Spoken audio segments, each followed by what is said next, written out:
ముందుగా స్టవ్ వెలిగించుకొని ప్యాన్ పెట్టుకోవాలి. అది 2 నిమిషాలు అయిన తర్వాత కొంచెం ఆయిల్ వేసుకోవాలి. ఆయిల్ వేసుకున్న తర్వాత కొంచెం జీలకర్ర వేసుకోవాలి. జీలకర్ర వేసుకున్న తర్వాత సన్నగా కట్ చేసి పక్కన పెట్టుకున్న ఉల్లిపాయ ముక్కలను వేసుకోవాలి.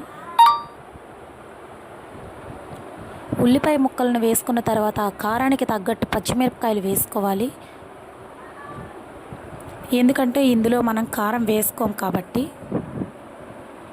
ఆ తర్వాత 4-5 వెల్లుల్లి రెబ్బలను వేసుకోవాలి. కొంచెం కరివేపాకు వేసుకోవాలి. అవి దోరగా వేయించుకోవాలి.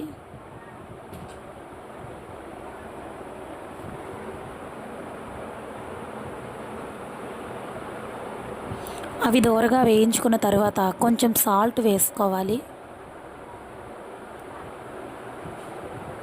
సాల్ట్ వేసుకున్న తర్వాత శుభ్రంగా కడిగి తరిగి పక్కన పెట్టుకున్న చుక్క కూరను వేసుకోవాలి.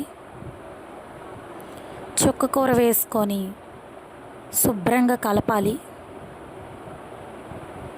అది కలిపిన తరువాత కొంచెం 4-5 టమాటాలను మెదిపి పక్కన పెట్టుకున్నాను నేనైతే. అవి ఇప్పుడు ఇందులో వేసుకుంటున్నాను. అవి వేసుకున్న తర్వాత అవి బాగా ఉడకాలి.